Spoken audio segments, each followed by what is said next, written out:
All right, y'all. I got on my lawyer hat. You know that means we're going to talk about lawyer things. Let's talk about all the chaos that has been created because of the Wisne ruling. So let me give you some backstory just to catch you up.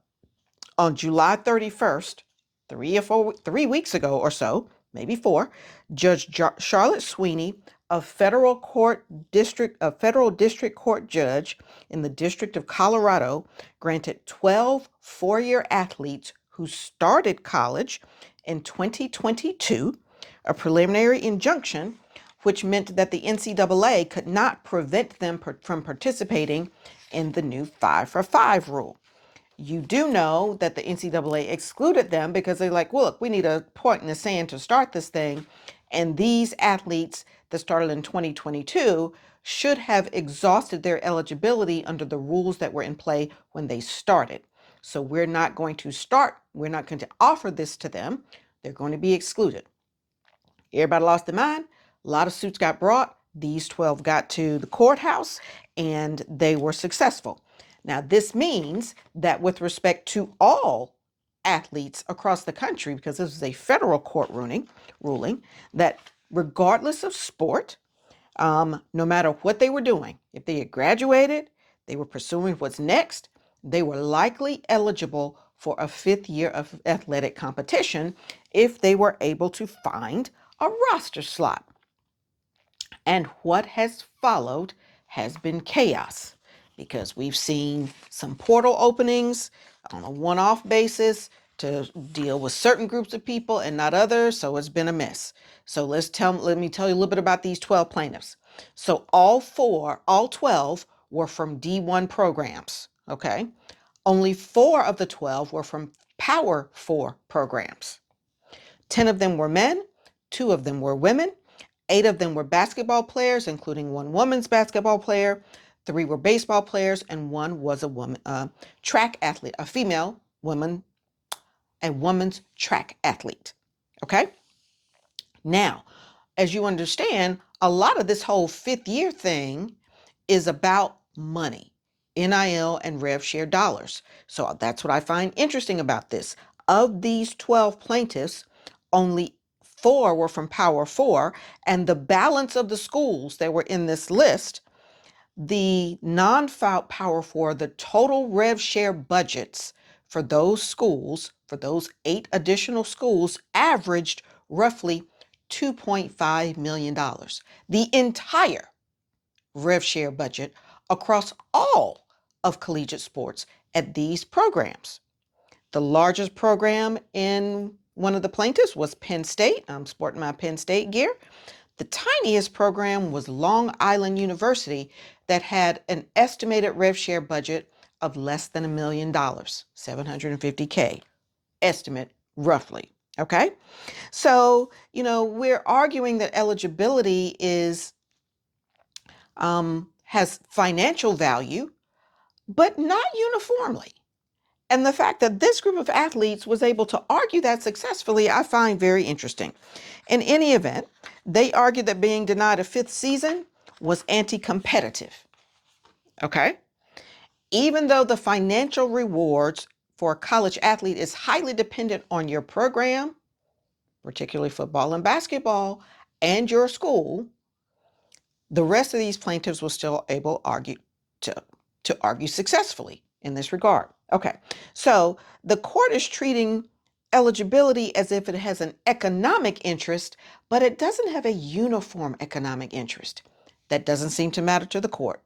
The NCAA considers eligibility as a participation rule. It's a way to move you through the system, but increasingly, more and more courts are saying that eligibility has economic value, even though that value is not evenly distributed. Okay, so I find it interesting that the NCAA argued that the eligibility rule as it currently exists preserves for high school athletes the ability to play D1 because it creates an exiting class of graduates. So it creates a pipeline. The court was not persuaded by that. And I find that interesting because the court's response was that an equitable rationale which is what they say the NCAA was putting forth, with this notion that we want to have places, we want to preserve the ability for high school athletes to progress. They say that as an equitable rationale, and according to antitrust analysis, equitable rationale was essentially irrelevant. Didn't matter if it was the right thing to do. Didn't matter if it was fair. That got nothing to do with antitrust, which I simply didn't know. So high school athletes are essentially just SOL right now as all this continues to sort out. And they continue to get crammed down because you got all these other folks now competing for fixed roster slots. And so what has happened since that ruling? Among the many things you've heard, dudes trying to come back pro, trying to get released from their pro contracts to come back, all these things. So the NCAA was successful appealing the Wisne ruling. So as of August 21st, that ruling has been stayed, which means for athletes that were trying to reassert their eligibility and enter the portal and to get on with another institution because of the Wisne ruling, those athletes are currently ineligible. I don't care if they're enrolled in school. They are currently ineligible if they were relying on the Wisne ruling. Now, there are 5 different classes of athletes currently in play at the same time because of this whole eligibility fight. The first class is the athletes that are just under regular old NCAA rules. Okay, we understand them and who they are. That's the first class. The second class is athletes who are eligible, maybe, under the Wisne ruling. Right now, those athletes are ineligible. But before, between July 31st and August 21st, they were in fact eligible. Okay? You've got a third class of athletes that are eligible under separate state court injunctions. So certain athletes have gone to state court to get relief from this eligibility rule, excluding them if they were 2022 athletes that had played 4 years and had otherwise exhausted their eligibility under the previous rule. So the state courts in Louisiana, Kentucky, and California all have rules which allow athletes to return. Ohio had a rule but paused its injunction, and there are currently suits in Tennessee, Georgia, and North Carolina, where they are seeking for state court action that will allow athletes to return, and those state court actions would supersede what's happening at the federal court with respect to athletes in that state and universities and institutions in that state.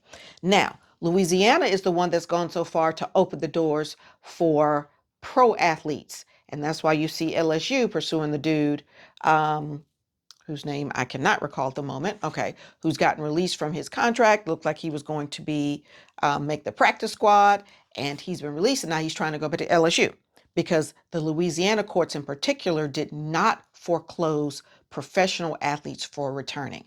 I don't know why they did that, but here we are. Okay, now, so that's the third class. I'm going to repeat them all because I stuck there for a minute. Now, there's a fourth class of athlete that is eligible under individual temporary restraining orders. So I personally go to court on my own behalf just for me, and I have been successful getting a restraining order. And then there's these athletes who is in flux depending on how these appeals turn out. So let me run through them again. Athletes currently under NCAA rules, athletes eligible or not under Wisne, athletes eligible under state court injunctions in Louisiana, Kentucky, and California, maybe at some point with respect to Ohio, Tennessee, Georgia, and North Carolina, athletes operating under temporary restraining orders, and athletes in flux, depending on what's happening with all these various appeals. And so what that means for the overall system is that it is chaos and anarchy, and it's crazy. So what do I mean? Number one, the portal is now being driven by litigation. Since some of these rulings have required the portal to be reopened. So instead of there being a uniform portal window, now you got the court saying you got to open the portal to let this guy in. You got to open the portal to let this woman in. Individual portals being opened, being driven by litigation. So the portal is now being driven by litigation. The second, coaches can't determine who's truly eligible, because I just went through those 5 different classes of people, of athletes that are in play at the same time. Okay. Third, roster displacement risk for young athletes. There's a whole roster management issue here, because rosters were fixed. And the NCAA is like, look, rosters are fixed. If you do this, court, you are going to create chaos where a system that is essentially done, you're going to open it up again. And that is what has happened. And what has happened? You have these veteran athletes that are now potentially available, and you have universities and colleges rescinding offers from younger athletes that were about to enter the system. Okay, because you have more supply and the same demand, because roster slots are fixed. Now, in all sports, roster slots have not been consumed, so that is not uniformly true.